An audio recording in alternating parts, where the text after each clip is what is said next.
If you are preparing your trip to Israel, then my travel booklets could come in handy.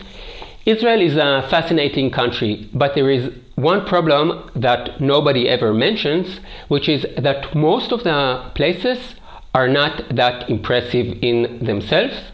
This is the Wailing Wall, one of the most important Jewish sites. Are you impressed? Probably not. The same goes for the Church of the Holy Sepulchre. There are about 1,000 churches in Europe that look more impressive, yet none of them come close to the historical importance of the churches to be found in Israel. Without understanding what you are looking at, you will get a lot less out of your trip. If you want to enjoy Israel, you will need to know its history. As a professional Israeli tour guide who has been to these places hundreds of times, I kept on testing new routes and then wrote down 3 of the most popular day trips you can take in Israel to Jerusalem, Tel Aviv, and the Judean desert, Masada and the Dead Sea. In the Jerusalem booklet, my motto was less is more. Instead of writing a small amount about dozens of churches and synagogues, I chose to write only about the most interesting ones, some of which are well known, others less so. The booklet will lead you through the sites on the Mount of Olives, the Chapel of Ascension, the holiest site for Christians on the Mount of Olives, Dominus Flevit, and Gethsemane, where Jesus prayed the night before his crucifixion. From there, the tour continues to the Old City. Here I wrote about the Via Dolorosa, the Church of the Holy Sepulchre, the Wailing Wall, and the Temple Mount. I also added information about less well-known sites, such as a 2,000 years old underground pool and the Syrian chapel in the Church of the Holy Sepulchre. Tel Aviv doesn't boast sites having world significance like Jerusalem does. No other city does, but Tel Aviv has its own fascinating history to offer. Most of the historical sites are in Jaffa, the ancient port city that today is a part of Tel Aviv. I've written about the port, which for generations of pilgrims and pioneers was their first glimpse of the country and the point at which their dreams of the Holy Land met reality. The path continues to the main square of Old Jaffa, where St. Peter's Church stands. Although Jaffa doesn't have the importance of Jerusalem or Nazareth, its church commemorates the beginning of the separation of Christianity from Judaism. From there, the trails visit the American colony, 3 narrow streets that tell the story of the groups of the Americans who attempted to settle in Jaffa.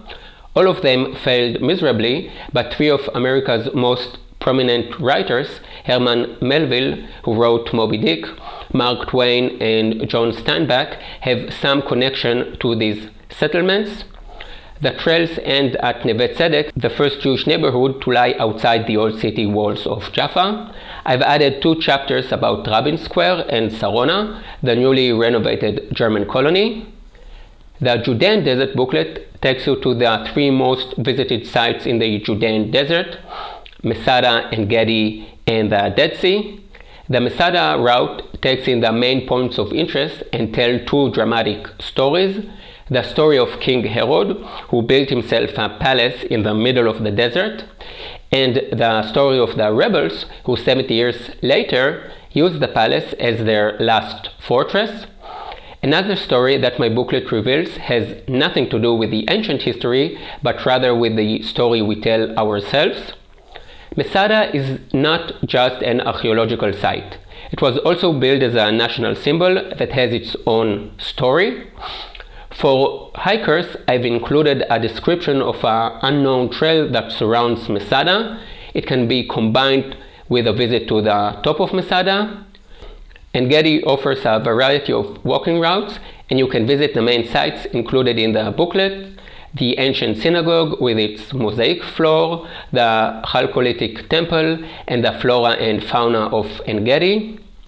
Each booklet will lead you step by step through the most interesting sites with in-depth explanations, maps, photos and graphics, which will allow you understand and enjoy the stories Israel has to offer. So whether you are an independent traveler planning a trip to Israel or just someone who wants to know more about the historical sites of Israel, my booklets are perfect for you. My booklets are different from other guidebooks you might know in the sense that I don't recommend different itineraries or hotels. I do that on my websites. The booklets are only about the places, only what I say when I guide. The booklets are not sold in Israel, so order them now. They are also available in PDF form or as ebook. Now, I really want to change and improve the way travelers experience Israel, and I think it is starting to happen, but there is still a long way to go. There is so much more information I want to share about how to plan your trip better, the history and culture of Israel, and by purchasing my booklets, you will be allowing me to do just that. You can find all the links below. See you in the next video. Yalla bye.